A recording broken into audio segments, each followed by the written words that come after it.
Assalamualaikum warahmatullahi wabarakatuh. Para saudaraku yang dirahmati Allah, saya doakan Bapak Ibu semua yang nonton video ini, Allah berikan kemuliaan, kejayaan, ketinggian, kekayaan, keberkahan, kesehatan di dunia dan akhirat. Tentunya semakin dekat dengan impian Bapak Ibu semuanya dan semakin dekat kepada Allah Subhanahu wa taala dan mendapat ridha Allah dan Rasulullah. Amin. Bapak Ibu yang dirahmati Allah, ingatlah dosa riba tidak bisa dihapus hanya dengan memperbanyak istighfar, memperbanyak sholawat, memperbanyak sedekah. Justru kalau sedekah dengan harta hasil dari riba, maka ditolak, tidak diterima. Bahkan Rasulullah SAW bersabda dalam hadis riwayat Imam Tirmizi dan Imam Tabrani, apa kata Rasulullah? Sedekah dari riba nggak diterima, ditolak. Seperti kira-kira mencuci pakaian dengan air kencing begitu. Lalu ketika harta riba itu disimpan, hanya akan menghancurkan, nggak ada berkah sama sekali. Jika meninggal akan menyebabkan pelaku tersebut, riba tersebut maksudnya pelaku riba, akan semakin dekat masuk neraka. Di surat Al-Baqarah ayat 275 itu jelas banget. Barang siapa yang mendapat peringatan dari Allah lalu ia bertobat, maka harta pokok dan sebagainya boleh digunakan. Tetapi barang siapa yang ketika mendapatkan peringatan tersebut tidak mau bertobat, masih meneruskan, apa kata Allah? Mereka itulah penghuni neraka, mereka kekal di dalamnya. Lalu bagaimana Ustadz cara tobat dari dosa riba? Kan begitu.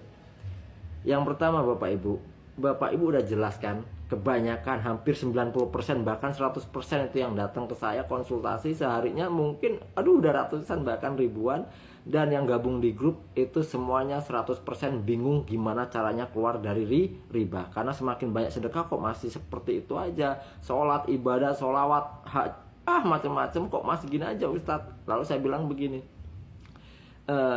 ya banyak yang mengatakan, Ustadz utang saya belum lunas-lunas, masalah kok malah silih berganti, terus bertambah gitu. Padahal rezeki itu datangnya dipaksa kepada kita Bapak Ibu, dipaksa. Tetapi kenapa kok nggak banyak rezekinya begitu kan? Karena ada perisai. Perisai itulah yang harus diperhatikan. Perisai itu apa sih? Dosa. Nggak ada yang lain Bapak Ibu, dosa. Kebanyakan mencari solusi gimana caranya cepat lunas, gak pernah memikirkan apa sih penyebabnya. Yaitu kan dosa. Penyebabnya dosa.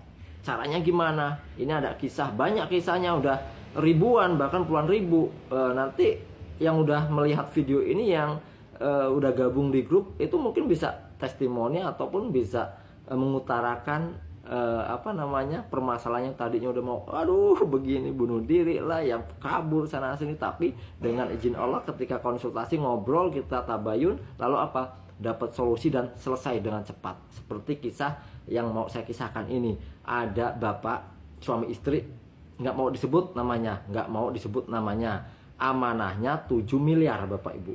Dari tahun 2008 beliau bilang punya toko bangunan, punya properti, macam-macam. Istrinya PNS, nggak mau disebutkan namanya. Beliau ada di Jawa Timur, tinggalnya di Jawa Timur. Itu dari 700 juta sampai 7 miliar. Dari tahun 2008 hingga tahun 2022. Lunas-lunas baru kemarin ketika udah gabung grup beberapa bulan, nggak lebih dari 1 bulan lunas semua itu 7 miliar. Bagaimana caranya? Caranya ialah ketika mereka bingung karena ansuran itu bermacam-macam cabangnya, banyak cabang. Selama ini pendapatannya paling 100 juta, nggak nyampe. Pendapatannya sebulan 100 juta nggak nyampe, tetapi hutangnya di mana-mana 7 miliar. Hutangnya 7 miliar. Ditekan ke sana sini, asetnya mau jual, mau utang lagi, asetnya jual lagi, nggak nyampe. Lalu saya bilang, Bapak, Ibu, coba renungkan, hutangnya berapa? 7 miliar. Itu bunganya berapa? Sebulannya sekian ratus juta Ustadz. Kalau Anda nyicil 70 juta, 100 juta itu bunganya aja apa pokoknya bunganya aja Ustadz? Ya nggak lunas-lunas, sampai kapan? Sampai mati nggak lunas-lunas. Pakai marketing langit. Iya Ustadz, makanya saya mau minta tolong solusinya gimana. Ingat Bapak, ketika Anda sedekah terus dengan harta-harta itu haram. Iya Ustadz, saya udah tahu itu haram, makanya semakin tambah hancur gitu kan. Haram, makanya gimana cara Ustadz? 10% dari harta Anda keluarkan, buang kotoran itu. Lalu 10% lagi Anda sedekahkan. Duit yang untuk untuk nyicil itu sedekahkan semua. Tobat di situ, berhenti, jangan nyicil lagi. Kalau masih nyicil, Anda berarti masih pelaku riba. Iya Ustadz, paham Ustadz. Lalu pakai marketing langit. Pakai marketing langit yang untuk nyicil itu semuanya sedekahin. Karena Anda sudah bertobat, tapi kalau belum bertobat, Anda masih pelaku riba. Kalau masih mikirin nyicil, masih ngurusin riba itu, Anda belum bertobat. Harta itu belum suci, belum bisa untuk disedekahkan, masih haram. Tetapi ketika, ya Allah, aku bertobat, aku janji nggak akan nyicil lagi, nggak akan hutang-hutang lagi, aku mau pakai caramu, pakai marketing langit. Ini ya Rob, aku udah dibimbing, udah diajarkan, ini aku punya uang ini. Ada harta ini saya jual untuk membersihkan hartaku, karena kotor semua, harta kotor. Sama di dalam tubuh kita, kalau kotor semua, air kotor 1 galon kotor mau diisi air lagi, mau Bapak Ibu minum? Enggak Ustadz, enggak kan? Nah makanya keluarkan dulu, bersihkan dulu itu, lalu diisi yang baru, supaya yang baru masuk. Iya Ustadz gitu kan. Tobat mereka, bertobat Bapak Ibu, bukan tobat sambel, mau ditagih mau ini, nggak jadi masalah, terima, nanti 1 bulan saya lunasin lagi pakai marketing langit. Lalu yang harta-harta ini sedekahin, keluarin. Ini Ustadz untuk hijabnya, untuk menebus dosa-dosa saya, bertobat kepada Allah bahwasanya saya punya ini untuk disedekahkan dan saya bertobat, saya janji nggak mau ngulangin lagi. Punya aset ini kasihin ke Allah, bersihkan itu. Jadi totalnya cuma 200 ataupun 300 juta. Lalu ini duit Ustadz kurang lebih 300 juta Ustadz duitnya. Kalau 300 juta untuk nyicil lunas nggak? Enggak Ustadz, masih banyak Ustadz gitu. Kalau untuk dibersihkan lalu sedekah Anda bertobat, bisa lunas nggak? Bisa Ustadz. Iya Ustadz ya, kenapa nggak dari dulu mikir gitu? Iya, karena apa? Setan menutup untuk apa? Bersifat kikir dan takut. Setelah dialokasikan itu, dibimbing, diarahkan, dialokasikan, benerlah yang aset yang tadinya mau dijual nggak laku, dia punya bisnis sama kawan yang nggak cair-cair, langsung Bapak Ibu, langsung. Kenapa? Perisainya hilang, rezeki datang melimpah ruah. Langsung di hari yang ke-21 apa yang terjadi? Ustadz, aset yang di sini laku, punya kawan yang saya jualin 12 miliar laku, saya dapat fee 3, saya dapat fee lagi dari yang punya saya ini sendiri 3 miliar, geneplah 6 miliar.